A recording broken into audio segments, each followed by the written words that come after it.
I'm a 24-year-old woman, and my mother has believed since the day I was born that the only thing worth chasing in life is money. Not stability, not love, not health, just pure financial status. And not the kind that comes from working your way up or building something real. No, she wanted wealth that came with names you could drop and country clubs that wouldn't let you in unless your family had been there for 3 generations. Growing up, I never had a birthday party that didn't look like a corporate gala. My mother made a whole production out of everything because she always invited people we had no real business associating with, daughters of CEOs, sons of real estate moguls, and wives of doctors who vacationed in Monaco.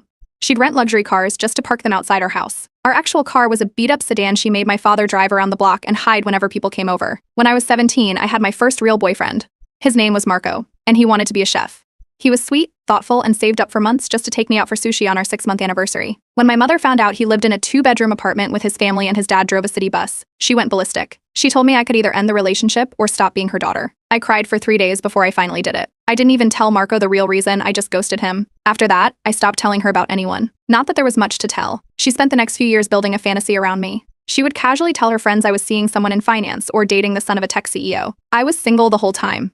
But every lie gave her another excuse to hold her head a little higher in her social circles. The real blow came when I turned 21. I thought she'd ease off as I got older, but instead, she gave me an ultimatum. She told me she'd made peace with not having a rich husband herself, but that it was my job to correct the mistake. I had 2 choices: marry someone earning 6 figures or leave her house. No wiggle room. No discussion. At that point, I didn't even have access to my own savings. She had helped me open a joint account when I was 18 and quietly moved most of it out. When I asked what happened to my college fund, she said she'd used part of it for a social exposure seminar I had supposedly attended, basically a weekend networking course for women trying to marry rich. I remember sitting in a hotel ballroom next to a woman who was 35 and openly said she was looking to lock down a hedge fund baby before her eggs got any older. My father? He just stood there and told me, "You know how your mother gets." She kept up her pressure by controlling the people around me. Any friend who wasn't from money slowly disappeared. She'd talk to them privately, ask them invasive questions, or act condescending until they stopped calling. At one point, I had a friend named Halima, whose father ran a local grocery store. One day, Halima just stopped texting back. A month later, I found out my mother told her she was a distraction. By 22, she started parading men into our living room like we were hosting open house interviews. She'd host these casual dinners with her friends and their sons, guys I had zero connection with, most of them clearly there under pressure from their mothers too. One of them asked me how much I weighed before dessert was even served. Despite it all, I tried to build something for myself. I got an internship and eventually a job at a small startup doing marketing. It wasn't glamorous, but I loved the energy, the freedom. 1 week before I was going to go full-time, the CEO pulled me aside and asked if I was serious about staying. Apparently, my mother had called him directly and said I was just experimenting with the workforce before marriage. At 23, I met Dorian. He was the kind of person who didn't pretend to be anything. He was working on a graphic novel and did freelance art to pay the bills. He lived in a small studio, rode a bike, and got genuinely excited about secondhand bookstores. I kept him a secret for 6 months. I couldn't risk her finding out. Of course she did. She started tracking my phone without telling me. One evening, she showed up unannounced at Dorian's place and acted like she had just caught me doing drugs. She called him poor trash and told me to get in the car. When I refused, she gave me 48 hours. Either break up with him and attend a charity fundraiser with the son of a lawyer she'd picked out, or pack up and leave. I chose to leave. I had $600 in my bank account, a laptop, and a duffel bag of clothes. Dorian let me crash on his couch. The last thing my mother said to me was, "Don't come crawling back when this fantasy collapses." I didn't say a word. I just walked out. I was crashing on Dorian's futon in his studio apartment for the first few weeks after I left home. Most of my stuff was still in my childhood room, but I wasn't going back for it.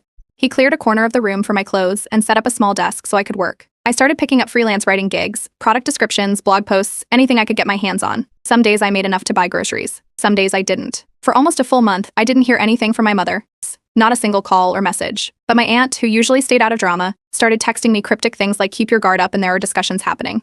She wouldn't explain more. I figured it was just my mother complaining to everyone in her social group about how I'd gone off the rails. Then one morning she called. The number wasn't blocked. I froze when I saw it. She didn't sound angry or panicked. Just calm, like nothing had happened. She asked if I wanted to have lunch. I didn't know what game she was playing, but I was too curious not to go. We met at a high-end hotel restaurant uptown, one of those places where even the menus look expensive. She was already seated, sipping sparkling water, acting like we were old friends catching up. I didn't say much, just waited. And then she dropped it. A family she knew had a son who was ready to propose. He was in private equity, owned 3 properties, and had just turned 28. She said this like it was the weather forecast. She slid a folder across the table, thick, organized, and color-coded. Inside was his resume, family background, photos from his Instagram, and even a list of shared interests that I could tell were based on a LinkedIn stock rather than real compatibility. Then came the offer. If I agreed to meet him and keep an open mind, she'd give me $50,000. She called it a gift to get back on my feet. The message was clear: get rid of Dorian, fall in line, and I'd be rewarded. I asked about Dorian. She laughed like I'd mentioned a summer job, called him a phase, said I was too smart to let a temporary distraction destroy a legacy. Her words, not mine. Later that week, I found out the plan had been in motion for a while. My father had gone to dinner with the guy's parents, a compatibility dinner, they called it. He never once told me. Didn't check in. Just co-signed on the whole thing like he was signing a delivery slip.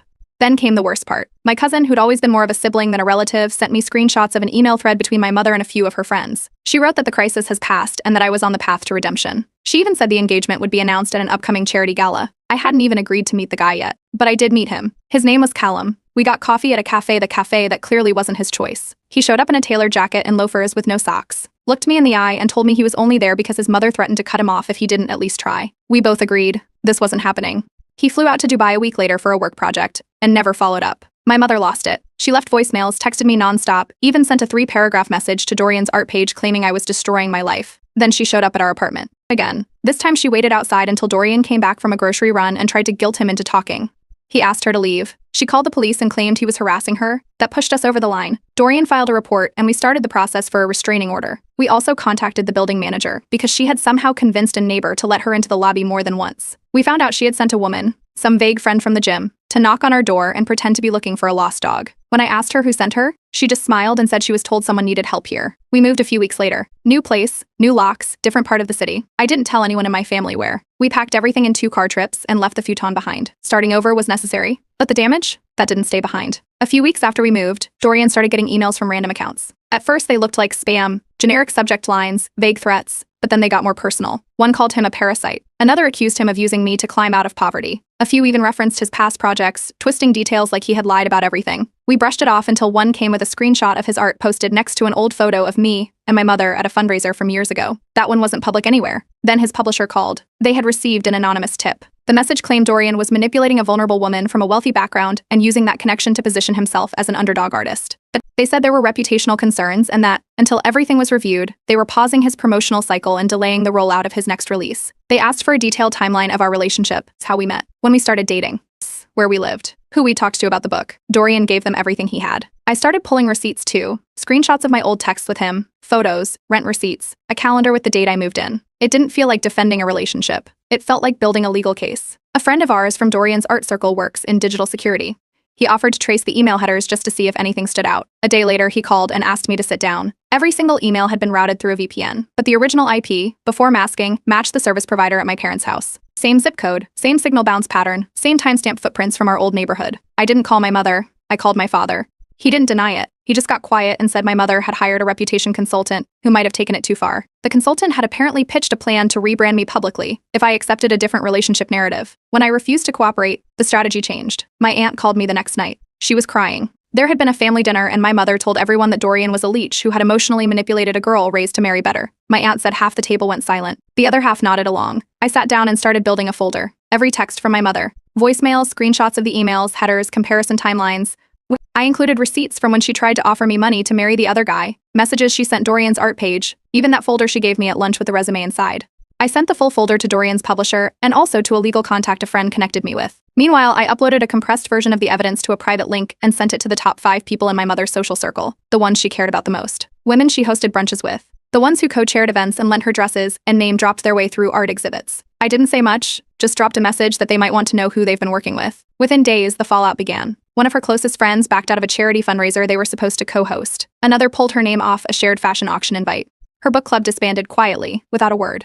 Her phone number stopped being listed in the committee directory for the local women's council. Then she was asked to step down completely. Sponsors had pulled out. One even issued a formal statement about not supporting personal harassment tactics. Her social currency collapsed, and she blamed me. I got a voicemail where she accused me of sabotaging her life, called me worse than poor, and said she had wasted everything on someone who couldn't even keep quiet. I blocked her number. Permanently this time. No second line. No burner. No loophole. A week later, something unexpected happened. A literary agent messaged me through my freelance portfolio site. She had seen a blog post I'd written, something small about privacy and control. She asked if I had ever thought about writing a memoir.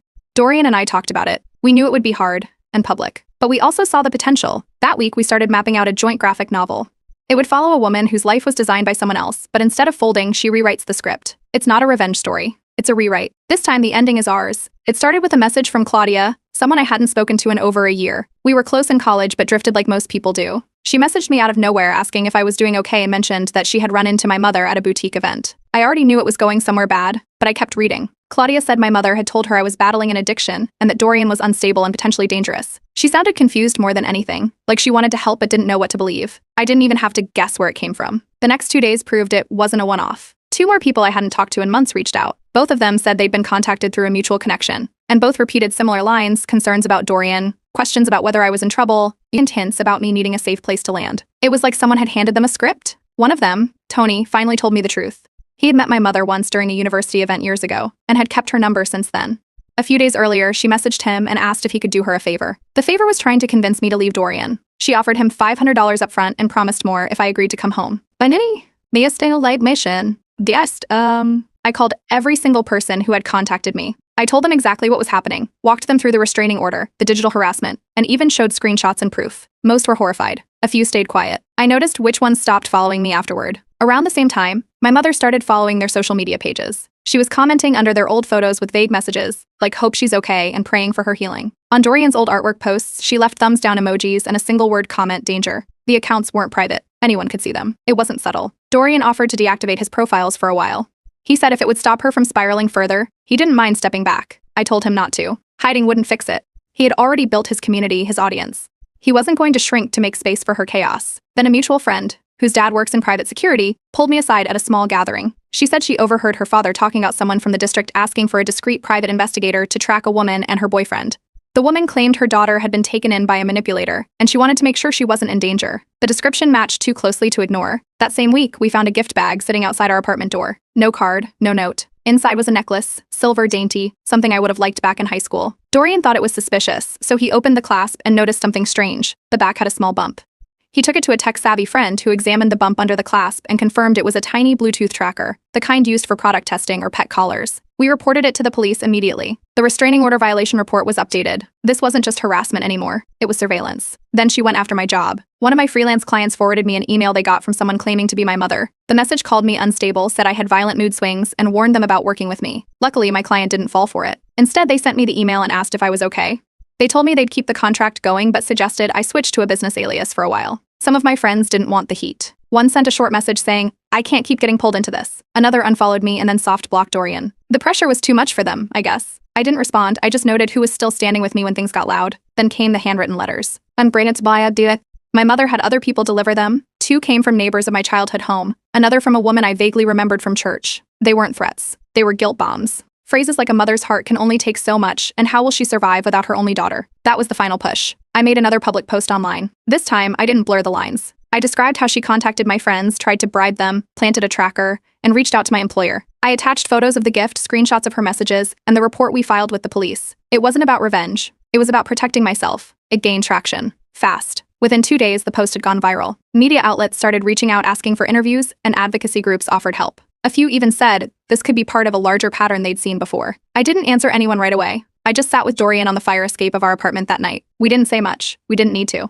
She had tried everything: bribery, manipulation, lies, surveillance. And still, we were here, together, alive, untouched by her money. 2 weeks after I posted about the tracker and everything else my mother had done, I got a knock at the door. So a court officer handed me a sealed envelope and left without a word. Inside was a legal summons. My mother had filed for adult guardianship over me. She had filed for adult guardianship, a rare legal action usually reserved for individuals with diagnosed mental conditions, not independent adults with jobs and stable housing. But her petition tried to paint me as unstable and vulnerable. At first, I thought it was a scam, but the paperwork looked too official. I called the court clerk. She pulled up the case file and confirmed it. Real court date, real case number, real petition. The listed reasons were emotional instability, financial recklessness, and coercion by an older manipulative partner. She was trying to take full legal control of my life. Finances, living arrangements, medical decisions, everything. And if she won, she could force me out of my home, cut off Dorian, and make every future choice for me. The hearing was scheduled for exactly 14 days later. I hired a lawyer the next morning. She had seen my story online and reached out offering a reduced rate. She specialized in adult protection cases and had dealt with similar filings used as control tactics. She told me this wasn't new, just rare and hard to win if the other party fights back properly. So we started building my defense. Dorian's publisher immediately submitted a character statement. They included the timeline of his promotion pause and reinstatement, and how I had helped clear his name. 2 of my freelance clients wrote letters about my professionalism, how I met deadlines, managed contracts, and even helped expand their content reach. My old professor from college sent an email detailing my leadership in group projects and my ability to handle pressure. We added all of that to my file. Then something unexpected happened. A woman named Lucinda contacted my lawyer. She had been one of my mother's longtime friends until a few years ago, when her daughter married someone who worked as a mechanic. My mother had called the man manual labor trash at a dinner party, and they hadn't spoken since. Lucinda offered to testify on my behalf. My lawyer also advised I undergo a psychological evaluation from a licensed therapist, just to close any loophole. I went through the process, sessions, questionnaires, even a home visit to document my living situation. The report came back clear. No signs of emotional manipulation, financial instability, or cognitive dysfunction. On the day of the hearing, we showed up early.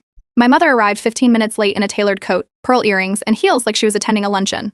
Her lawyer carried a thick folder and looked like he had something to prove. Inside the courtroom, things moved fast. My lawyer went first, laying out our timeline with documents and printed exhibits. She introduced the statements, the evaluation, and confirmed the restraining order violation was still being investigated separately. Then it was my mother's turn. She took the stand and told the judge I had been taken over by a predator, that I lived in unsafe conditions, and that I had delusions of independence. She brought up Dorian's finances, his lack of a car, his art as unmarketable, and claimed I had no idea how to survive on my own. She even said I had once asked for money, a single $20 Venmo transfer I used for a cab, when my debit card failed. Then my lawyer asked her about the tracker necklace. My mother tried to deny it, but we had the police report, a text breakdown of the device, and the exact time it pinged to her home IP address. The judge raised his eyebrows and leaned forward, asking why she had placed a tracking device on her adult daughter's personal belongings. She went silent for a moment, and then started blaming online influence, claiming people were brainwashing me. The judge cut her off. Dorian was the last to speak. He didn't defend himself. He just spoke clearly, explaining how we met, how we worked together, and how he had stayed out of everything until her actions threatened both our safety and my livelihood. He never raised his voice once. The judge ruled within 10 minutes. The petition was denied. He called it an appalling abuse of the legal system and said the evidence showed a pattern of manipulation, not mental instability. He even ordered a warning notation on the case file so it couldn't be refiled under a different pretense without strict review. That's when my mother lost control. She stood up in court and screamed that everyone was letting her daughter be ruined by poverty. She knocked over her folder, accused the judge of being biased, and had to be removed by a bailiff. The judge cleared the room immediately after, just in case she tried to come back. The next morning, her lawyer filed a notice that he was dropping her as a client. The clerk called my lawyer to inform us the case was fully closed. Legally, her last power move had failed. But even with the petition denied, I knew it wasn't over. It's not with someone like her. Not yet. The week after the court dismissed my mother's guardianship petition, things went public. A local paper ran a story about online abuse from controlling parents. They used aliases for everyone involved, but the details were too specific. People in my hometown connected the dots fast. Within 2 days, someone from the neighborhood messaged me a photo of a flyer pinned to the bulletin board at a community center. My full name wasn't on it, but it had my college photo, old yearbook quotes, and the phrase under cult influence, pray for her return. The same flyer showed up at a local cafe, inside a laundromat, even at the library. They all came from the same home printer, black ink smudges, cut edges, grainy quality. Then came the church stunt. She took the pulpit during a Sunday service and gave a speech claiming her daughter had been taken by anti-Christian ideologies and that my partner was a wolf in artistic clothing. I only found out because someone recorded it and sent me the video. The clip got shared in group chats. I watched myself become the center of a sermon I hadn't asked for. My mother didn't stop at me. She turned on my father too. In a follow-up speech during a church brunch, she called him passive and weak, blamed him for allowing this corruption, and hinted that he had always been indifferent to the spiritual future of his family. That's when things really broke apart. 2 nights later, my father messaged me. I filed for separation. He said it had been building for a long time, but seeing her turn the church into a weapon finally broke something in him. It was the first time he had ever taken action against her in any meaningful way. He told me she'd crossed too many lines, and he couldn't live under the same roof anymore. I didn't push for details. He sounded clear, exhausted, but clear. A few days after that, I got an email from one of the church's senior pastors. He said he'd seen what was happening and was embarrassed.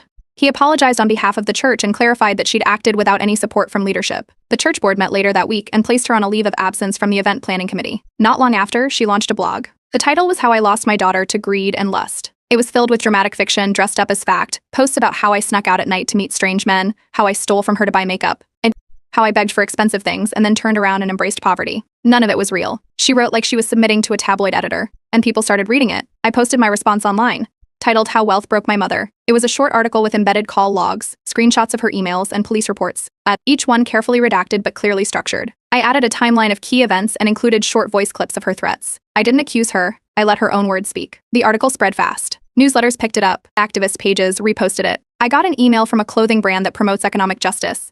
They asked if I'd write a series of short essays for their fall campaign, pieces about parental pressure, wealth expectations, and estrangement.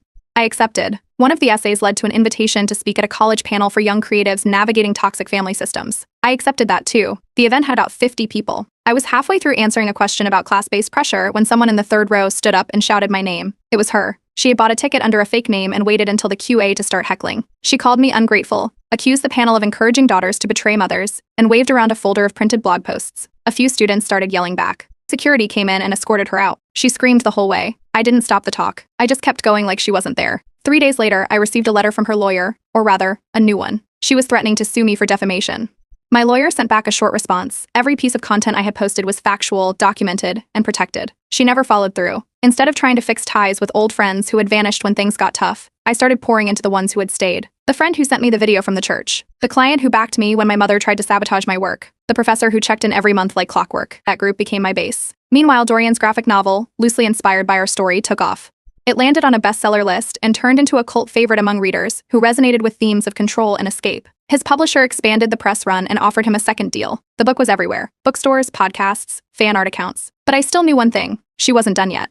Even with the court orders, the church embarrassment, the blog meltdown, the panel disruption, there was something in her that wouldn't let go, and something told me she had one last play left. Dorian proposed during a weekend trip to the coast. No audience, no cameras, no fancy restaurant. We were sitting on a blanket eating leftovers when he pulled out a simple silver ring and asked if I wanted to keep building a life together. I said yes before he even finished the sentence. We didn't post anything. No just engaged photo, no announcement. It was ours, and we planned to keep it that way. We decided on a small wedding. 35 guests, people who had stood beside us through everything. No extended family, no coworkers, no acquaintances trying to network. Just friends we trusted, a few of Dorian's relatives, and my father, who had quietly filed for divorce and moved into a small apartment 3 towns over. He RSVP'd through email and didn't write anything except "I'll be there."